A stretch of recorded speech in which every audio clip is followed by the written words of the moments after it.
Olá, olá! O programa Gente que Fala está começando a partir de agora pela 365, sua rádio de todos os dias, com as imagens da UOL TV, a TV da internet, nossas redes sociais também no ar a partir de agora, para você acompanhar a nossa jornada de hoje. Tem o Instagram, tem o Facebook, se você preferir, ainda tem o nosso canal no YouTube também. E para falar das retransmissões, a partir das 5 da tarde, pela TV Aberta São Paulo, canal por assinatura na sua operadora de TV preferida, e às 10 da noite pela Rádio Cultura AM 990 de Dois Córregos, no Centro-Oeste Paulista, e para outras 20 cidades da região. O nosso convite, a partir de agora, a gente quer você aí pela próxima hora, curta, comente, compartilhe a transmissão do programa Gente que Fala nas suas plataformas, nas suas redes sociais, e interaja também com os nossos entrevistados. É bem bacana a sua participação pelo nosso WhatsApp, 973350038, 973350038. Hoje é quinta-feira e o nosso espaço aqui tradicional, que você conhece muito bem, para o Gente do MPD que Fala, parceria nossa com o Movimento do Ministério Público Democrático. Eu sou o Mauro Frisman e nós vamos conhecer agora os nossos convidados de hoje, os nossos especialistas que vão tratar dos assuntos aqui todos propostos na nossa pauta. Dr. Mário Papaterra Limonge, procurador de Justiça aposentado, advogado criminal, associado do Movimento do Ministério Público Democrático. Tudo bem, doutor Limonge? Bem-vindo mais uma Bem, vez com a gente. tudo bem, bom dia, muito obrigado pelo convite. Cumprimento todos os companheiros de bancada. Os temas são relevantes, são importantes, faremos um bom programa com certeza. Seguindo aqui com a apresentação do doutor Felipe Balera, advogado, doutor em Direito Constitucional, professor universitário, atuante na área do direito previdenciário no escritório Geller e Viduto Sociedade de Advogados. Tudo bem, doutor Felipe? Bem-vindo mais uma vez. Tudo bem, Mauro? Agradeço mais uma vez o convite. Cumprimento também o Dr. Mário, Dr. Gonzalo, Dr. Francisco Miné. E vamos discutir esses temas interessantes hoje, nessa manhã-tarde. A gente tem aqui na nossa bancada também o doutor Gonçalo Vecina Neto, médico, professor da Faculdade de Saúde Pública da USP, idealizador do SUS e da Anvisa. Doutor Gonçalo, mais uma vez, muito obrigado, bem-vindo. Obrigado, Mauro, que eu cumprimento também aqui os nossos colegas de bancada e a plateia que nos assiste. Doutor Francisco Miné, também com a gente hoje, no Gente do MPD que Fala, procurador do Estado aposentado, advogado atuante no direito tributário. Doutor Miné, procurador, tudo bem? Bem-vindo mais uma vez. Como vai, Mauro? Como vai, ouvintes, internautas? É sempre um prazer estar com vocês, numa companhia maravilhosa, né? Com pessoas que fazem engrandecer não só o mundo do direito, mas como todas as ciências. Nosso primeiro tema não poderia ser outro a não ser os acontecimentos lá em Brasília. A Polícia Federal vai investigar as explosões na Praça dos Três Poderes, em frente ao Supremo Tribunal Federal, e também no entorno do Congresso Nacional, como ato terrorista cometido por extremista de direita. O inquérito foi aberto ainda na noite de ontem. O autor do ataque, Francisco Vanderlei Luiz, detonou seu próprio carro no estacionamento da Câmara dos Deputados. Em seguida, avançou em direção ao prédio do STF, lançando explosivos. Na sequência, se explodiu em frente à Estátua Cega da Justiça. Em agosto, Francisco chegou a visitar o plenário do Supremo Tribunal Federal, postou uma foto no local dizendo: deixaram a raposa entrar no galinheiro. E no WhatsApp, mais recentemente, fez ameaças a quem chamou de comunistas de M. Não vou dizer a palavra completa aqui, mas todos vão entender do que se trata. Em 2020, Francisco foi candidato a vereador em Rio do Sul pelo PL, mas não se elegeu. Procurador Limão, já começo com o senhor a respeito desse tema. Claro, as investigações apenas começando, as autoridades vão tentar entender o que foi que aconteceu, se o Francisco era um lobo solitário, se tem mais gente envolvida em toda essa história. De qualquer forma, o que a gente pode fazer de comparação, traçar uma relação entre isso e os atos de 8 de janeiro? A gente não fez a devida lição de casa para evitar que esse fato acontecesse ontem? Bom, é evidente que os fatos são gravíssimos e haverá duas tendências, digamos assim. De um lado, alguns sustentarão que se trata de um ato de um lobo solitário, e de outro, outros dirão exatamente na linha do seu raciocínio. Ele já tinha se apresentado, nós não punimos adequadamente, só a investigação dirá. O que eu digo hoje, e eu até comentei antes da abertura do programa, é que certamente haverá uma comparação com o episódio do Adélio Bispo, que foi explorado politicamente pelo então candidato Bolsonaro como um ato político, e foi dito pelas autoridades que se tratava de um ato isolado. Creio que hoje as posições vão se inverter. Certamente, Bolsonaro e os bolsonaristas quererão apagar o fato de que este cidadão foi candidato a vereador pelo PL, partido do ex-presidente, e dirão com toda a convicção de que se trata de um ato solitário.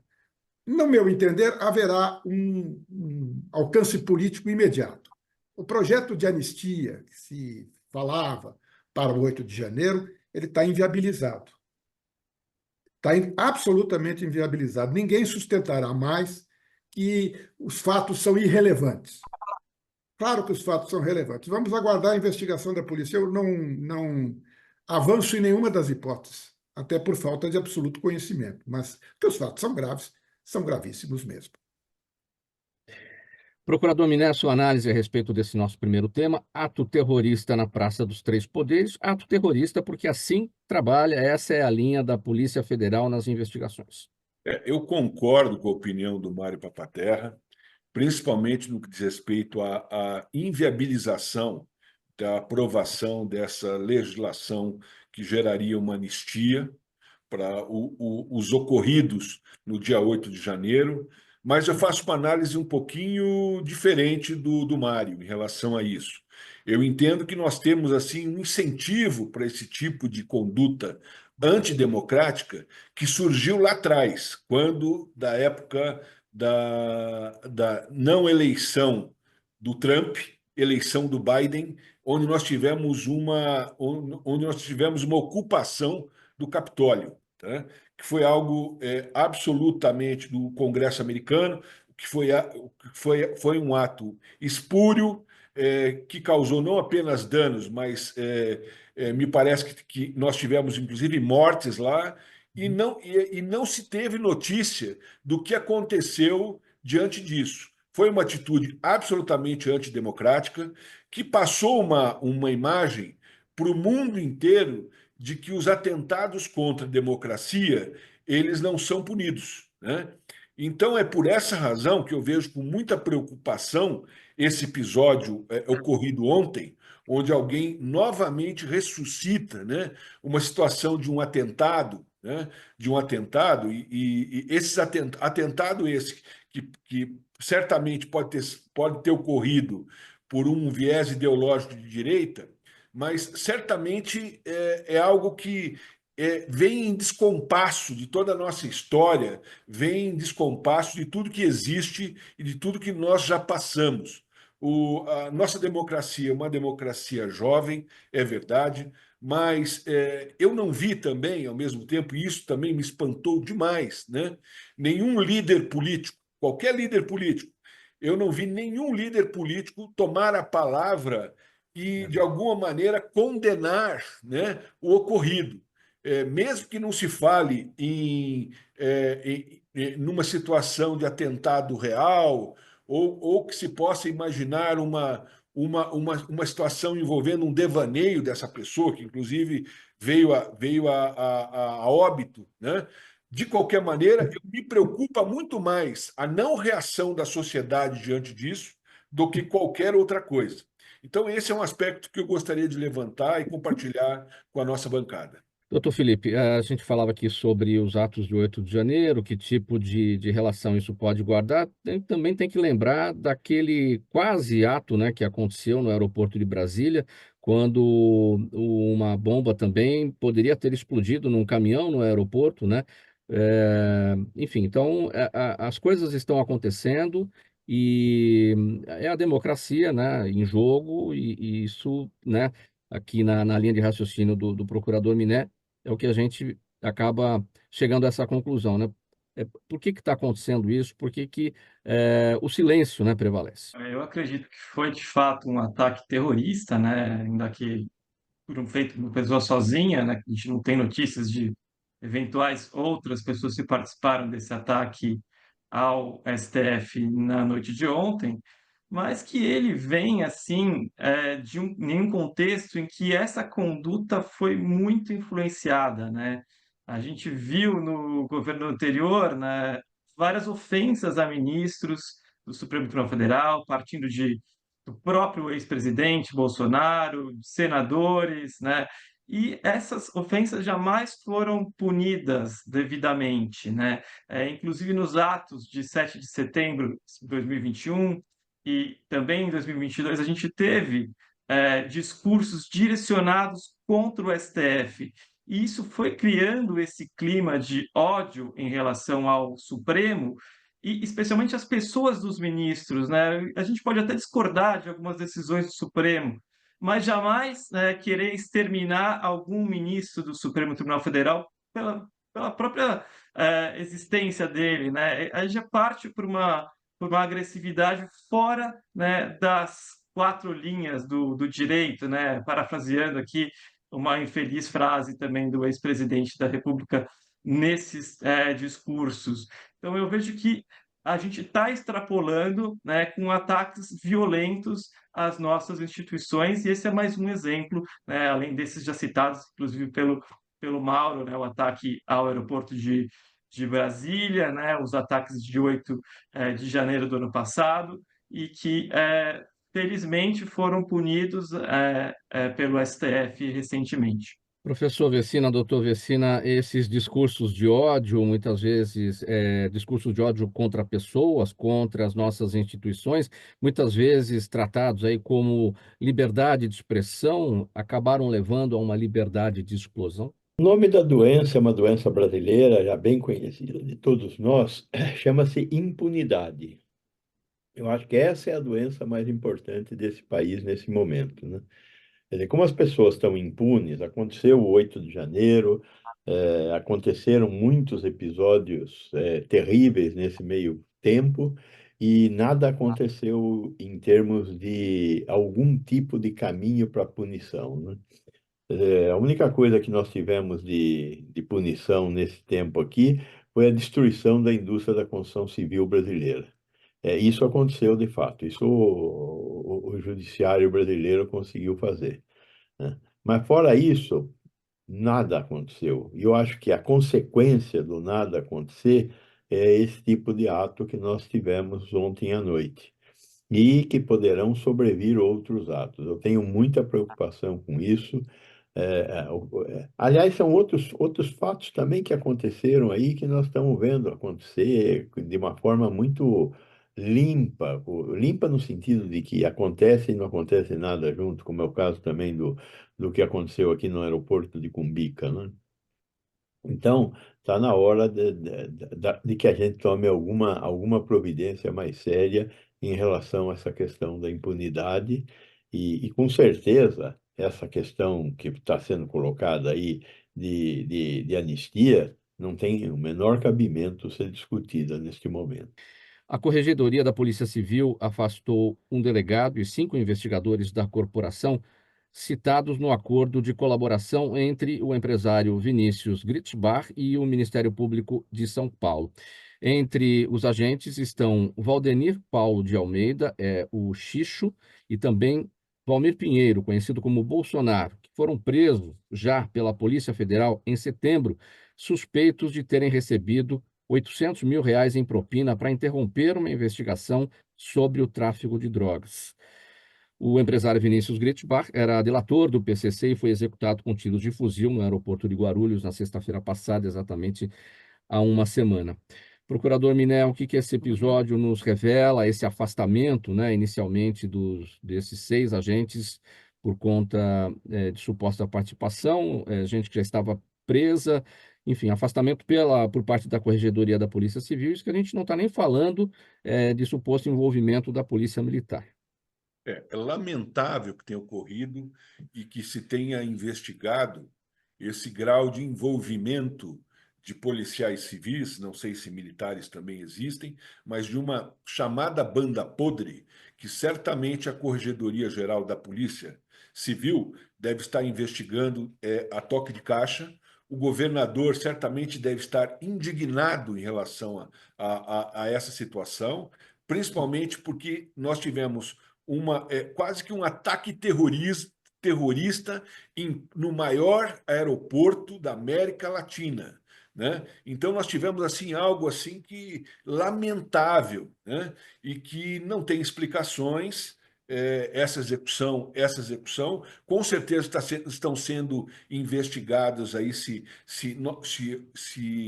existiu algum informante, né, que pudesse sinalizar que a vítima tenha saído do desembarque em determinado momento, mas com certeza é muito preocupante essa questão do crime organizado e essa contaminação do crime organizado na sociedade como um todo, né? Hoje nós temos o crime organizado nos crimes cibernéticos, nós temos o crime organizado já tomando conta de algumas instituições, né? Já existem membros do crime organizado inseridos no judiciário, inseridos no Ministério Público, inseridos na polícia e inseridos na política. Então, é uma preocupação absoluta e que demanda um cuidado extremo para que o Brasil não se transforme num narco-estado.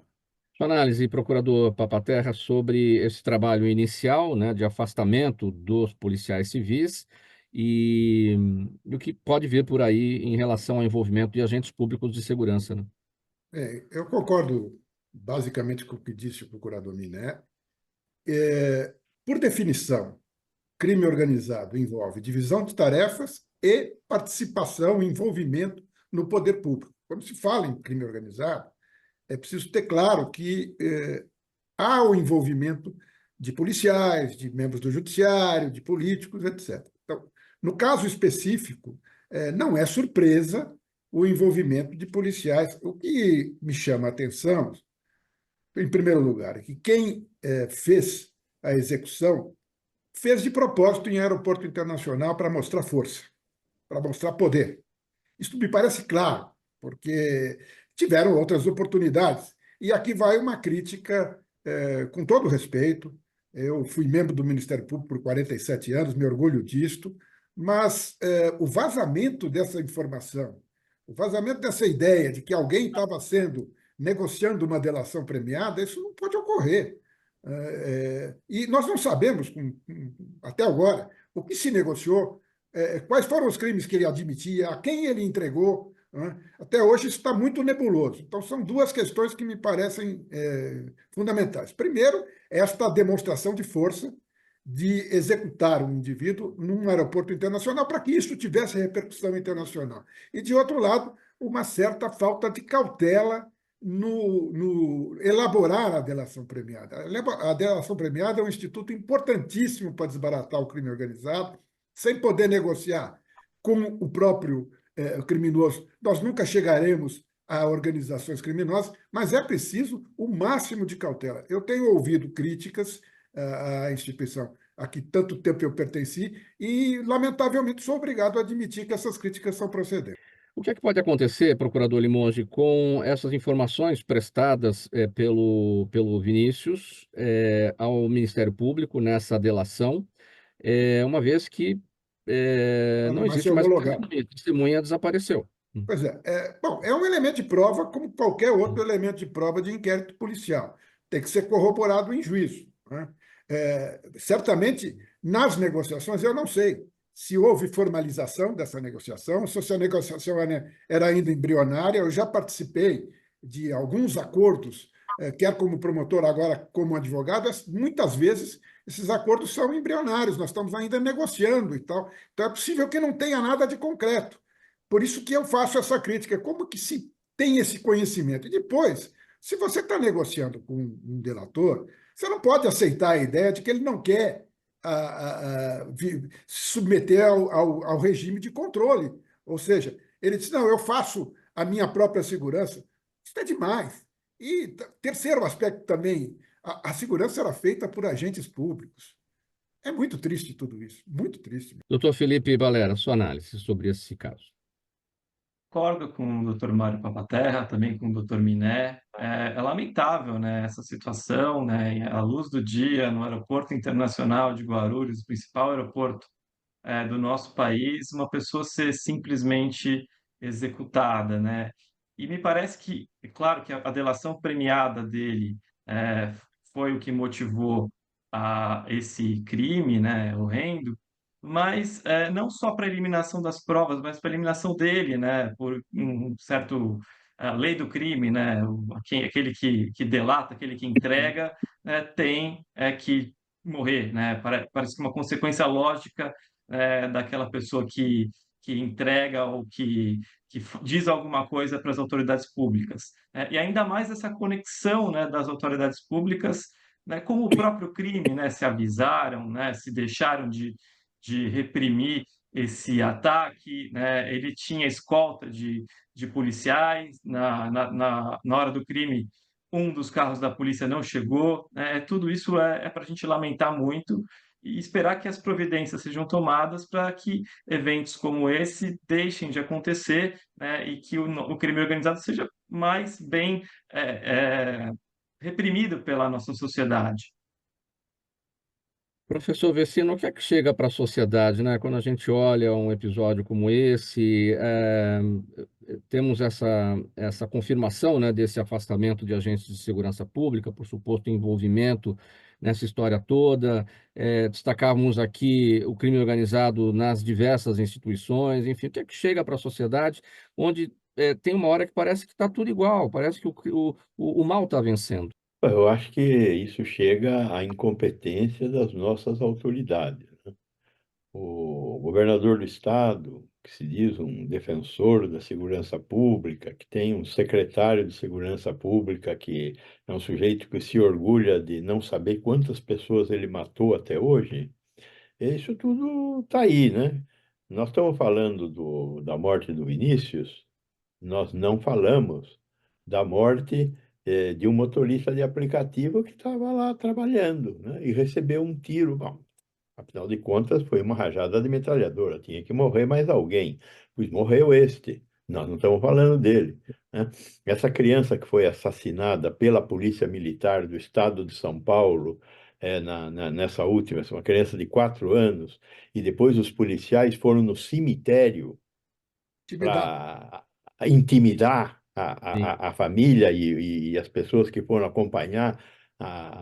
É inaceitável esse tipo de coisa, né? Mas nós estamos vivendo um tempo assim. Agora, esse tempo assim vem das autoridades, né? Estamos falando agora que não adianta ter escola, nós temos que ter escola cívico-militar. O que é uma escola cívico-militar? Que idiotice é essa? Quando nós precisamos ter escola em tempo integral, com professores adequadamente remunerados, com um projeto pedagógico adequado. Não, nós temos uma polícia que mata. E essa polícia que mata permite que matem também. É disso que nós estamos falando. Programa Gente que Fala, edição de quinta-feira, é sempre o Gente do MPD que Fala, parceria nossa com o movimento do Ministério Público Democrático. Em audiência pública no Supremo Tribunal Federal, representantes do Cruzeiro, do Botafogo e do Fluminense defenderam a lei das bets, alegando que a possível suspensão da norma trará problemas aos clubes em relação às fontes de patrocínio do futebol brasileiro. Uma das principais críticas à legislação é a falta de imposição de regras que limitem a prática do jogo compulsivo. Jogo compulsivo, vamos começar falando de saúde, a respeito de tudo isso que a gente está vendo, o uso de dinheiro, de benefícios sociais, levando à compulsão. Doutor Vecina. Como era bom o tempo que a gente ia assistir um jogo de futebol para ver uma arte ser executada em campo, né? Os tempos aí do Tostão, os tempos da nossa seleção de 70, aquela seleção fantástica do Pelé e tal. Agora não, agora estamos discutindo como é que viabiliza a sanha por dinheiro que existe na sociedade, financiando os times de futebol através de apostas que empobrecem os mais pobres, né? Quer dizer, quem perde dinheiro é quem tem menos dinheiro, que tenta ganhar dinheiro com uma bobagem dessas, que são as apostas. Nós abrimos a porta do inferno e agora vamos ter que aguentar o calor.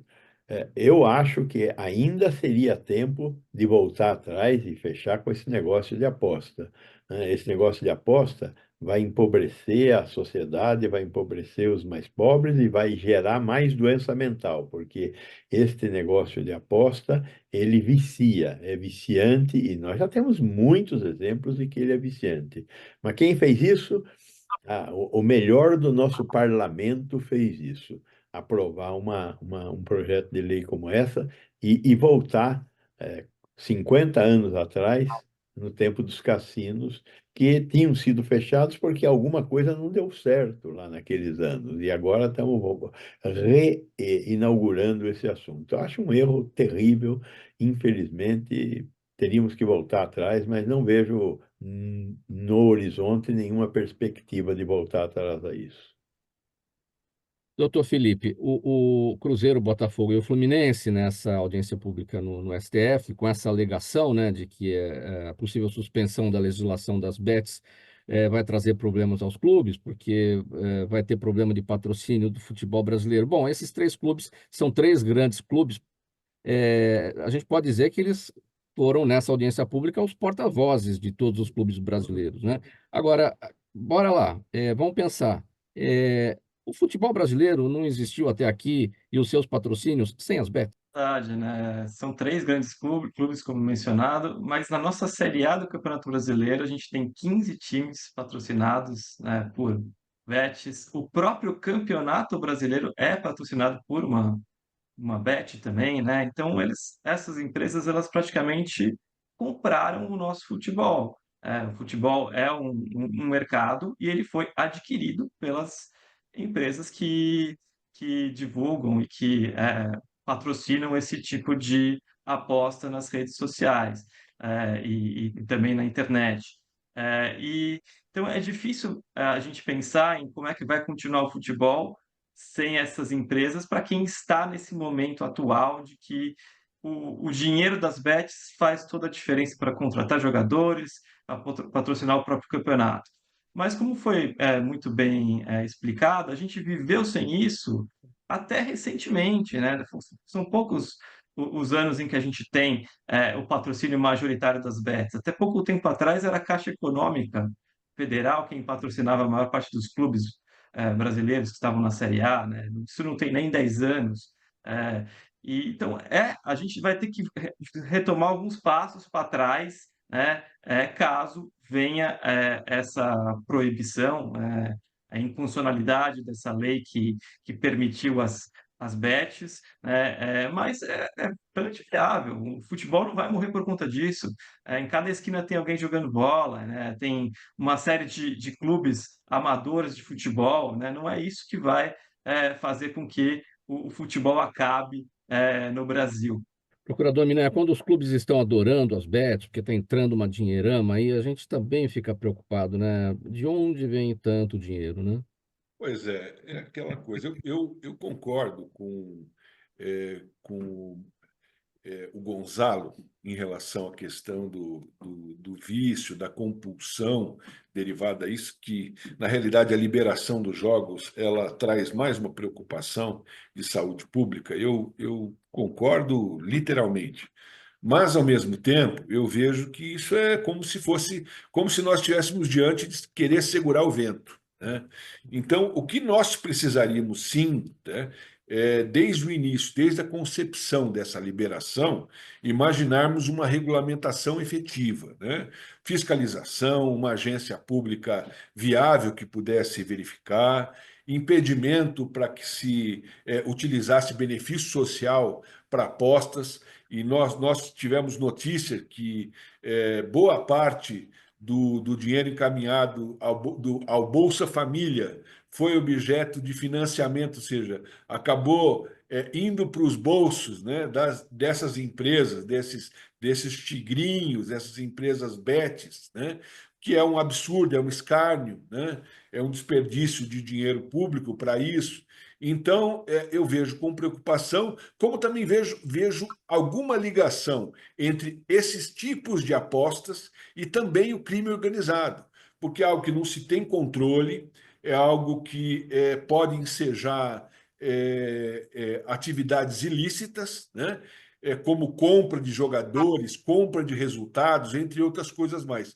Então, acho que é muito preocupante. E aí eu vou de novo no Gonzalo, lá o Gonzalo falou, nós somos o país da impunidade. É verdade, nós somos o país da impunidade quando não acontece nada. Então, nós tivemos aí notícias de alguns jogadores que foram comprados, que confessaram, né, participar nesses esquemas de jogos, né? E que o que aconteceu com eles, né? Ou seja, qual foi o resultado final?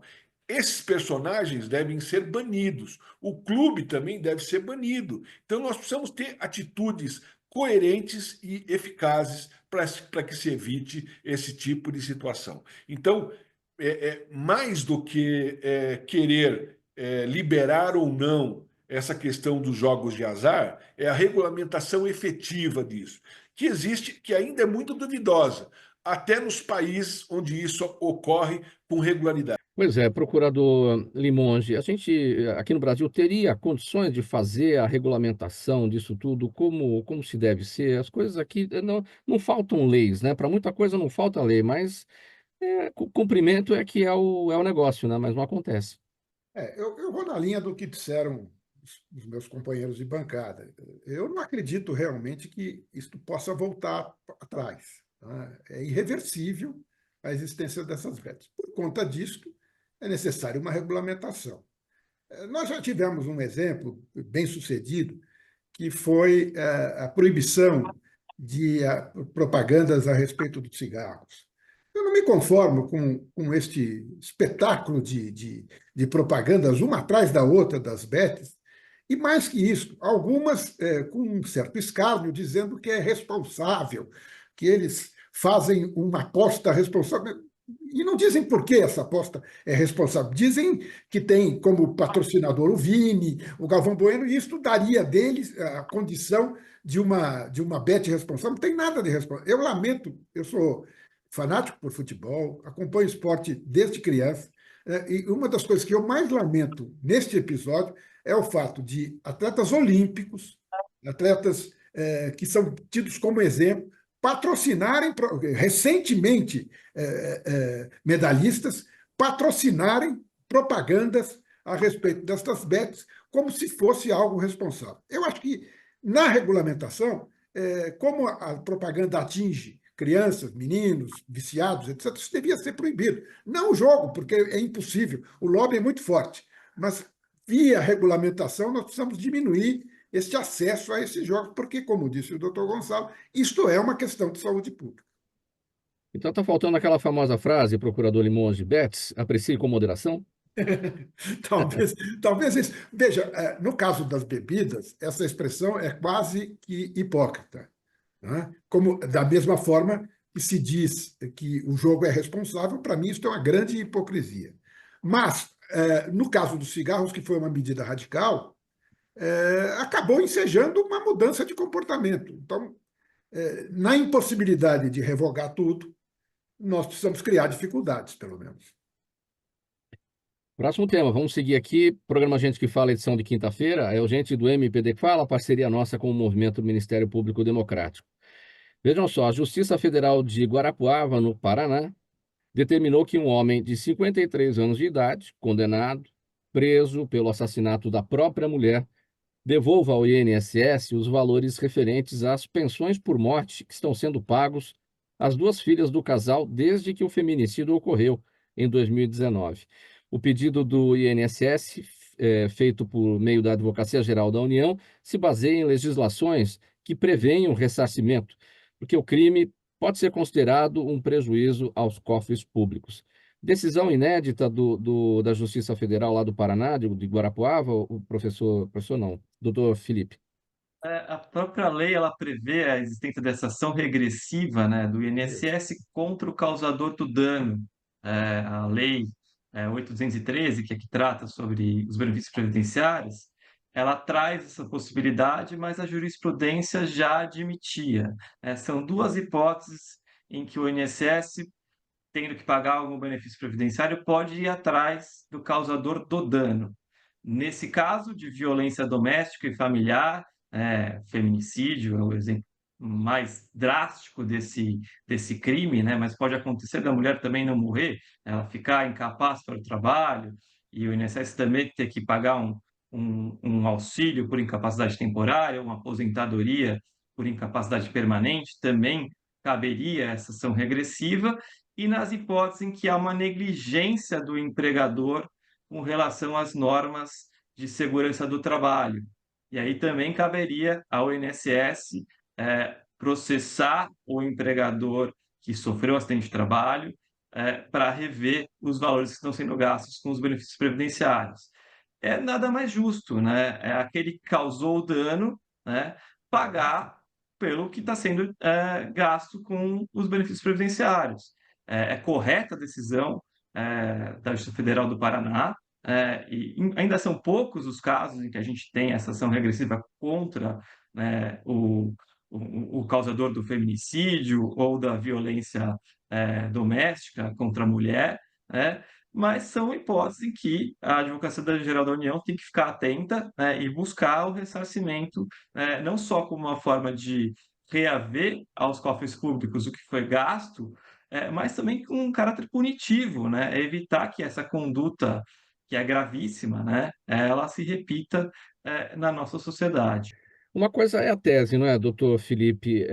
O INSS olha assim a questão. Você matou a sua mulher, foi um feminicídio, você matou a sua mulher pelo fato dela ser mulher. A gente está tendo gastos com pensões por morte com as filhas do casal, e aí esse crime está trazendo prejuízo, então a gente vai querer o dinheiro de volta. Então, essa é a tese. Agora, na prática, é, vai funcionar? Quer dizer, ele está preso, ele tem condição de devolver o dinheiro? Tem posses, tem bens para isso? Como é que isso funciona? Na prática é difícil saber. Nesse caso específico, eu não conheço esse réu, né, se ele tem condições de pagar pelo dano, mas muitas vezes a pessoa tem uma boa condição financeira, né? Nossa sociedade, a gente vê esse tipo de crime, né, contra a mulher, inclusive em famílias riquíssimas, né? Isso acontece também, né? E aí é certamente uma pessoa que tem condições de pagar, não só pelos danos, né? Porque o pagamento ao INSS não exclui outras despesas que a pessoa possa ter causado com o seu crime de natureza civil. Essa é uma despesa de natureza previdenciária que será paga nessa ação regressiva, mas outras despesas, né? Imaginem que o cara, além de ter cometido o feminicídio, tenha explodido o carro da vítima, né? Também teria que ressarcir esse dano que foi cometido por ele, né? Também na esfera penal, né? A punição pelo crime em si também não é excluída pelo pagamento simplesmente do benefício previdenciário, né? Na prática, é difícil que o INSS ingresse com essas ações, né? Mas é uma possibilidade que cabível pela lei.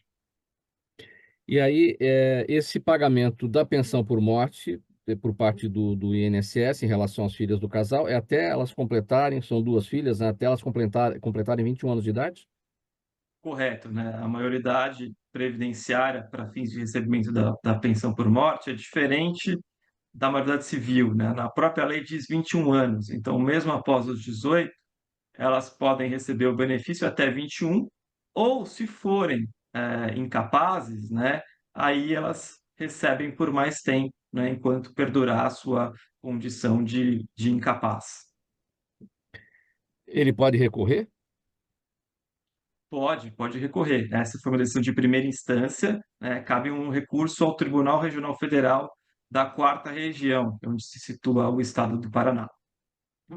É. Ou seja, ele ainda tem a possibilidade de se livrar desse tipo de condenação. Pode ser. E a gente torce para que não aconteça, né? Mas, Pois é. eventualmente, poderia. Pois é. A gente chega a imaginar que é uma decisão definitiva, o INSS ganhou isso, enfim, e ele vai ser obrigado, evidentemente, por tudo que aconteceu, né? É, verdade, mas cabe recursos, né? Ele poderia recorrer até da decisão do TRF4, poderia recorrer também para o STF ou para o STJ, caberia recurso nessas ações regressivas. Felizmente, a jurisprudência dos tribunais, né, vai acatando essa tese, né, reconhecendo essa possibilidade de ação regressiva, e mantendo essas condenações nas últimas instâncias. Muito bom, vamos seguir. Programa Gente que Fala, edição de quinta-feira. O Gente do MPD que Fala, parceria nossa com o Movimento do Ministério Público Democrático. Uma pesquisa comparando o Brasil com os 11 países da OCDE concluiu que o Congresso Nacional, ou que o poder do Congresso Nacional brasileiro sobre as emendas parlamentares é muito superior ao que acontece na maior parte dos países desenvolvidos. Segundo o estudo, o percentual dedicado às emendas no Brasil é mais que o dobro do segundo colocado, que é a Alemanha. O trabalho foi elaborado pelo pesquisador do INSPER, Marcos Mendes, e pelo ex-secretário do Orçamento Federal, Hélio Tolini. Pelo relatório deles, desde 2021, deputados e senadores destinaram 131 bilhões e 700 milhões de reais em emendas parlamentares de todos os tipos, avanço que começou em 2015, quando o Congresso aprovou a PEC do orçamento impositivo. Procurador Limoges, sua análise a respeito desse estudo, isso surpreende de alguma forma, não? Infelizmente, não surpreende. É comum se falar, quando algum governo assume, é comum se falar no chamado da chamada herança maldita, né? Mas se há uma herança maldita que nós temos hoje, é esse orçamento impositivo. O fato do presidente Bolsonaro não ter muita aptidão para governar e ter transferido o governo, de maneira concreta, o que aconteceu foi isso. Ele transferiu o governo para o Congresso Nacional e isto hoje é irreversível, porque o poder das emendas permite eleições sistemáticas ou reeleições, como vimos nas eleições de prefeito. O Congresso não vai abrir mão disso. O governo federal, mesmo com a vitória não do Bolsonaro, também não consegue administrar o orçamento porque fica refém do Congresso Nacional. Então, esta pesquisa ela mostra claramente que nós estamos diante de uma grande herança maldita. O que vai acontecer, imagino, é que num determinado momento isto vai levar a uma inviabilidade tal que a classe política vai acabar admitindo que é preciso reverter essa situação. Mas hoje, não. Hoje, o Congresso Nacional ele administra orçamento, nós estamos diante de um parlamentarismo orçamentário, se é que existe essa expressão.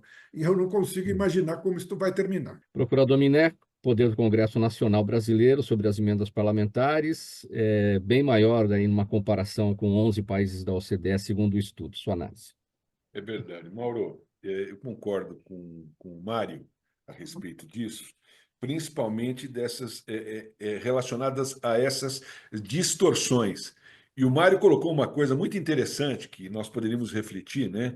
A instalação de um regime parlamentarista que não foi autorizado pela Constituição Federal, que já foi objeto de várias discussões, inclusive de sufrágio, para saber se nós optaríamos por sistema presidencialista ou parlamentarista, tá? E, na verdade, isso está acontecendo na prática. Então, o que se chama de herança maldita, ela vai além, né? Porque nós temos o quê? Um conluio, né? Um verdadeiro conluio entre Congresso e Poder Executivo, onde o Poder Executivo muitas vezes se faz refém, né? Ou libera esses numerários, parte do orçamento, para que o Congresso possa dispor, né, como bem quiser em relação a isso, sem nenhuma análise de relevância, se esse dinheiro vai ser transferido para alguma obra de infraestrutura, ou se de repente ele vai servir ao povo. Então, na prática, nós temos uma situação completamente invertida. O judiciário, de alguma maneira, já se posicionou a respeito disso, principalmente no que diz respeito às chamadas emendas secretas, né? Mas é aquela história, sempre nós teremos uma criatividade, um jeito de solicitar essas emendas, um jeito de se liberar isso, de forma, muitas vezes não, de forma lícita. Então, o grande problema não é só a liberação desse dinheiro orçamentário, o grande problema é a não fiscalização desse repasse. Tá? Eu acho que esse é o verdadeiro problema que nós podemos encontrar. Vamos avançar aqui para o próximo tema, em razão aqui do nosso horário. O programa Gente que Fala, edição de quinta-feira, o Gente do MPD que Fala, parceria nossa com o Movimento do Ministério Público Democrático. Pessoal, a Folha de São Paulo apurou que alunos de algumas escolas municipais do Campo Limpo, na zona sul da capital, estão sendo proibidos de repetir a fruta e o lanche da merenda escolar fornecida por uma empresa contratada pelo município. Segundo a apuração do jornal, a prefeitura pagará quase 12 milhões de reais por mês à empresa Cepat pelo cardápio diário, que inclui lanche, refeição e sobremesa, conforme o previsto em contrato que está em vigor até o final de 2025. E a gestão Ricardo Nunes diz que os alimentos são oferecidos aos estudantes na quantidade que eles desejarem. A gente está falando dessa questão da quantidade, professor Vecina, sem ainda falar na questão da qualidade nutricional disso que é oferecido. Bem, e nós reelegemos o nosso caríssimo prefeito, né? Sem nenhuma discussão. O que implica em dizer que isso vai continuar desse jeito. Vamos continuar negando que as crianças que queiram repetir a sobremesa, a comida, enfim, possam fazê-lo. É, isso é um crime. O Ministério Público, com todo respeito aí ao doutor Limonja, tinha que estar lá presente, dando uma olhada. O Ministério Público reestabelece o império da lei. Pois bem, está aí um problema que o império da lei está sendo desrespeitado por um... Provavelmente o prefeito não tenha nada a ver com isso, é uma decisão tomada lá nessa escola, né? Mas, enfim... É inadmissível uma coisa dessas, né? Eu não consigo, não cabe na minha cabeça um desvio desse tamanho. Não tem jeito, né? Ponto. Doutor Monte, como é que a gente observa o que o Eu Ministério imagino que Público pode fazer? pelo fato da Folha de São Paulo ter noticiado, o promotor da saúde pública vai se envolver neste caso. Infelizmente, as promotorias, digamos, dos interesses difusos, né, que foram constituídas a partir de 88, e ainda o Ministério Público tem uma certa dificuldade de estabelecer exatamente as suas atribuições, infelizmente elas agem por provocação, quando o ideal seria que eles tivessem uma estrutura para agir preventivamente, para impedir esse tipo de coisa. Certamente, este episódio vai envolver uma postura pleiteada pelo doutor Gonçalo. Evidentemente, o promotor de saúde pública, aliás, um dos que trabalha muito bem, é um excelente profissional, eu o conheço, não é? Eu respeito muito, e ele tem tomado atitudes muito corretas ao longo do seu período de trabalho. Ouço dizer que ele está querendo até sair e ir para a Procuradoria, e a gente torce para que isso não aconteça, porque ele é um excelente promotor, mas infelizmente, isso é verdade. Quer dizer, é preciso que isso seja noticiado para que a atitude seja tomada. Mas será tomada, com certeza. Procurador Miné, sua análise. Pois é. Eu acho que a grande questão é se você autoriza a repetir ou não autoriza a repetir, né? E vejo que não existe critérios técnicos em relação a isso, né? Porque não se expõe aí o valor nutricional de cada um desses alimentos, e, na verdade, existe pouca fiscalização sobre isso, né? Antigamente, nós tivemos algumas experiências relacionadas a isso, onde a chamada Associação de Pais e Mestres realizava essa fiscalização. E eu acho que ela é fundamental. É muito importante que a sociedade fiscalize para saber o que tipo de alimentação tá sendo oferecida para essas crianças e para esses adolescentes, e se certamente quais serão os rumos relacionados a isso, né? Não se entrou aqui no mérito aí se essas aquisições elas foram realizadas dentro do preço de mercado ou não do mercado, mas, de qualquer forma, nós temos uma carência nutricional absoluta, crianças que chegam na escola e que vão realizar a sua refeição como única refeição do dia, e, no caso, acabam fazendo duas refeições. Então, nós temos um suprimento. Então, é muito importante que o poder público não apenas fiscalize, mas também a chamada Associação de Pais e Mestres também opine a respeito disso. Perguntas da nossa audiência. Eu vou pedir brevidade a todos para a gente conseguir chegar a todas as respostas aqui. Doutor Felipe, o Jaime está com a gente, ele quer fazer a seguinte pergunta. Valeu, Jaime, todo dia participando e colaborando aqui com os nossos entrevistados. Doutor Felipe, cláusulas pétreas podem ser modificadas ou extintas pelo Poder Legislativo, como, por exemplo, o artigo 5º, inciso 57 da Constituição, aquele que trata, né, ninguém vai ser considerado culpado enquanto não houver o trânsito em julgado da sentença condenatória, né? Não, cláusulas pétreas estão ali no artigo 60, parágrafo 4º da Constituição Federal, elas são imodificáveis até por emendas constitucionais, né? As emendas constitucionais elas podem alterar o texto da Constituição, mas as cláusulas pétreas, e isso inclui todo o artigo 5º, que fala de direitos e garantias individuais, elas são imodificáveis, né? Não pode nem qualquer emenda tendente a abolir esses direitos, ela já seria inconstitucional, né?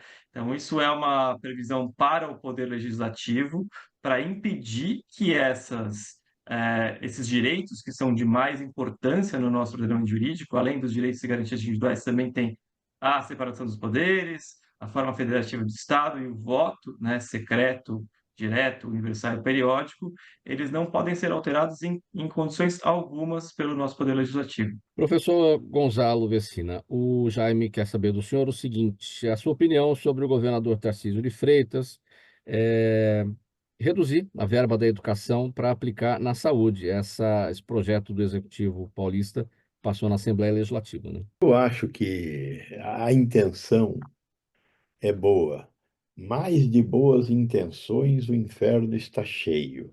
Tirar dinheiro da educação para pôr na saúde, eu não concordo. Apesar da saúde precisar desse dinheiro. Está errado o governador, deveria melhorar a educação. Procurador Miné, o Jaime também pergunta: a Defensoria Pública está cumprindo bem seu papel de tornar acessível a justiça aos mais carentes? Eu entendo que sim. O papel da Defensoria Pública no Estado de São Paulo, ele é relevante, ele tem se demonstrado bastante eficaz, principalmente na periferia, nas localidades onde existem maiores demandas. Certamente não existe ainda gente suficiente para que se possa prestar um serviço absolutamente adequado, mas a Defensoria Pública ela atua com muita qualidade, com muita competência, não apenas em função do munus público relacionado ao tema, mas pela qualidade desses profissionais do direito que são aprovados em duríssimo concurso público e que certamente fazem a diferença. Então, antigamente, quando se dizia vou ser defendido por um defensor público, nós tínhamos assim, uma grande restrição. Hoje em dia, se você tiver a possibilidade, a oportunidade de ser defendido por um defensor público, certamente você terá uma defesa de qualidade. Doutor Limonge, o Jaime pergunta o seguinte ao senhor aqui: no Brasil e nos Estados Unidos, por exemplo, o negro é julgado pelas evidências ou pela cor da pele? Deixa eu inicialmente fazer minhas palavras do doutor Miné no elogio à Defensoria Pública. Eu fui, por anos, promotor sem que houvesse Defensoria Pública. Os réus eram muito mal defendidos por advogados dativos. A qualidade da defesa aumentou, melhorou. Então, é um elogio justo que se faz. Quanto à questão da impressão do negro ser julgado no Brasil ou nos Estados Unidos em razão da sua cor, lamentavelmente, eu sou obrigado a admitir que, no aspecto da abordagem da chamada suspeita sem nenhuma base, ainda o negro sofre e sofre muito. Não há como negar isso. Todas as vezes que se vê flagrantes de delito, a gente ouve muito essa expressão: ele teve uma atitude suspeita. Ora, a atitude suspeita é indefinível, não é? E muitas vezes ela parte de um subjetivismo que, infelizmente, leva a um racismo estrutural. Não há como negar isso. Nós estamos evoluindo, nós precisamos evoluir muito mais. Tá?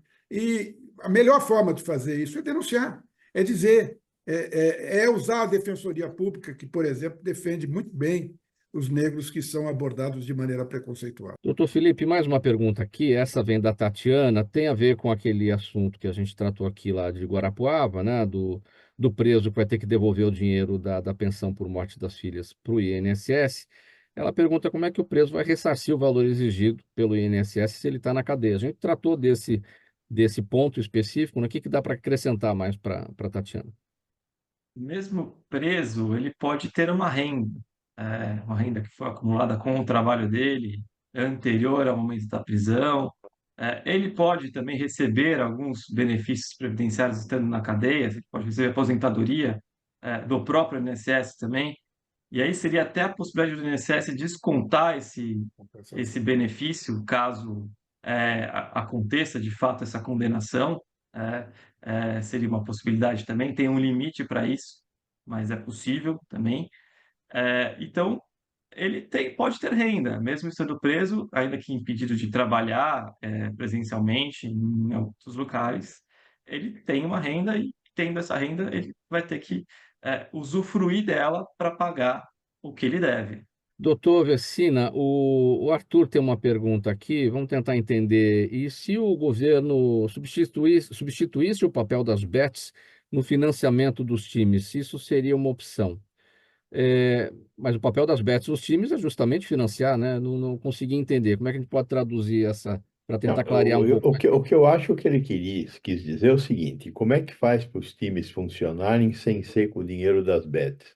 Eu acho que o governo substituir as bets não tem cabimento. Quer dizer, você usar tributo público, o que eu pago de imposto para time de futebol funcionar. Eu acho que time de futebol tem que funcionar com esses patrocínios que já existiam aí e o pagamento da entrada no momento do jogo. E ponto. Não precisa de dinheiro de bet para time de futebol funcionar. Eu acho que isso é uma solução que a Europa criou. Os Estados Unidos têm muito isso nesses jogos que eles têm lá, mas eu acho um escracho isso que está sendo proposto e está se transformando em realidade. Muito bom, gente. Terminamos aqui a nossa edição do programa Gente que Fala de hoje, sempre às quintas-feiras, o Gente do MPD que Fala, parceria nossa com o Movimento do Ministério Público Democrático, e os agradecimentos a cada um, em nome de toda a nossa equipe, Dr. Mário Papaterra Limonge, procurador de Justiça aposentado, advogado criminal, associado no Movimento do Ministério Público Democrático, Dr. Felipe Balera, advogado, doutor em Direito Constitucional, professor universitário, atuante na área do direito previdenciário, no escritório Geller e Viduto Sociedade de Advogados, Dr. Gonzalo Vecina Neto, médico, professor da Faculdade de Saúde Pública da Universidade de São Paulo, idealizador do SUS e da Anvisa, Dr. Francisco Miné, procurador do Estado aposentado, advogado atuante agora no direito tributário. Muito obrigado mais uma vez pelas presenças de cada um. A gente espera revê-los muito em breve. O programa Gente que Fala é sempre realização da ABCom, 23 anos no ar. Apresentação minha, Mauro Friesman, a Zenilda Salvato, nossa diretora de produção, o jornalista Fausto Camunha, nosso diretor-geral, e você, espectador, internauta, ouvinte, a razão da nossa presença sempre por aqui. A gente volta amanhã pela 365, sua rádio de todos os dias, e os demais canais de transmissão. Tchau, gente. Obrigado pela audiência. Até amanhã.